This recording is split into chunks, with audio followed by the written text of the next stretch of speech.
Alors, petit point sur les licences Creative Commons à la demande de plusieurs d'entre vous. Je vais tenter de reformuler et de revoir un petit peu cette notion-là. Bon, c'est très court. On s'en sert, mais c'est plutôt une protection complémentaire que quelque chose d'indispensable dans les ressources. Mais il faut savoir que ça existe. Pourquoi les licences Creative Commons? C'est parce que avec Internet, du coup, il y a beaucoup de choses qui circulent, notamment des œuvres. Et puis, les auteurs ne peuvent pas contrôler leurs droits, puisque tout le monde peut télécharger, tout le monde peut modifier, tout le monde peut republier, tout le monde peut réexploiter. C'est d'autant plus complexe que entre les pays, le droit d'auteur il est différent. Donc c'est pour ça que Creative Commons a mis en place un système de licence qui est un peu complexe, qui est plus complexe que ce qu'on pense. Je vais vous expliquer pourquoi, qui va permettre de déterminer en fait s'il autorise la réutilisation par une autre personne sans le citer, ou alors est-ce qu'il faut absolument que la personne cite l'auteur. Voilà, donc ça c'est les droits d'attribution. Ensuite on a les droits d'utilisation commerciale.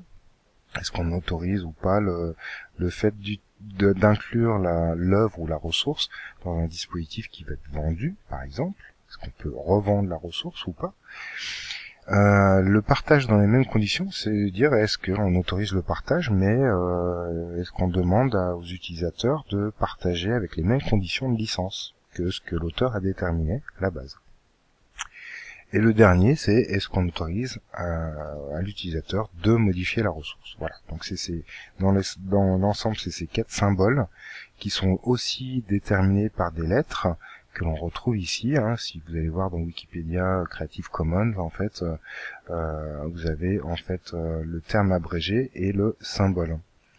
Voilà. Donc là, il n'y a aucune licence. Il y a juste des droits d'attribution. Et puis plus on avance dans la restriction, et puis on a des petits symboles. Donc là, effectivement, on doit citer l'auteur, on ne peut pas utiliser au niveau commercial la ressource, et on doit partager dans les mêmes conditions et sans faire de modification. Voilà. Donc alors pour la petite histoire concernant l'explication plutôt technique, en fait, c'est des licences qui sont faites par 3 couches. C'est des symboliques qui va permettre d'utiliser un code juridique, qui va définir un code juridique, c'est ce qu'on a vu dans les petits pictogrammes. Ce code-là, les pictogrammes en tout cas, sont lisibles aussi par les humains, donc à titre d'information, on connaît en fait la restriction imposée sur une ressource. Et dernière couche, en fait, c'est que ce sont des codes lisibles par des machines qui vont effectuer le contrôle. Voilà. Donc ça, c'était pour la complexité. Après, je pense que la question, c'était aussi comment moi je peux déterminer, au lieu d'utiliser ce tableau-là ou encore celui-là, comment je peux moi utiliser ou déterminer ma licence. Donc pour ça, il y a un truc très simple dans le site creativecommons.org, c'est vraiment du .org, creativecommons tout attaché.org, sans le 3W. Si vous cliquez, là on a accès à sélectionner le sélectionneur, essayer notre sélectionneur de licence, mais à partir du moment où on demande partager notre travail, on a accès à un générateur de licence, quand on va démarrer, qui va nous demander ce que l'on souhaite autoriser le partage des adaptations de notre œuvre. Donc là, attention, il y a partage et adaptation. Donc c'est oui, mais sous des conditions de partage dans les mêmes conditions, ou alors carrément non.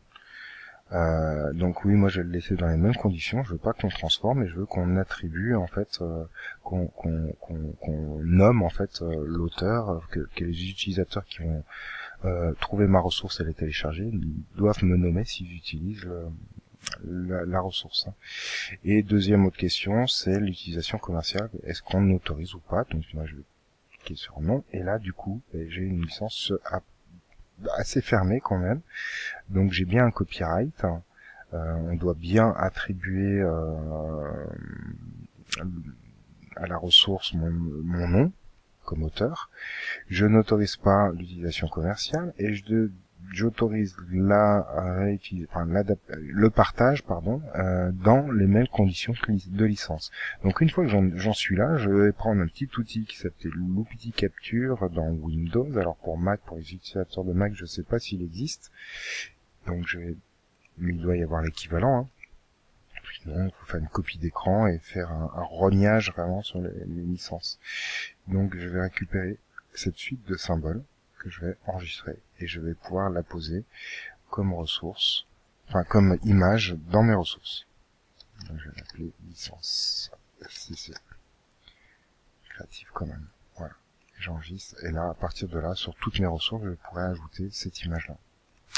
Voilà. Bon après je vous dis hein, on le croise souvent mais mais du coup il n'y a pas une obligation d'utiliser vraiment ces licences là. C'est vraiment une protection complémentaire. Voilà. Alors n'hésitez pas à poser vos questions, ou me poser vos questions par mail ou via le forum. Si vous avez besoin d'encore plus d'infos ou si c'est pas clair pour vous. En espérant que ce le soit. Merci, à bientôt.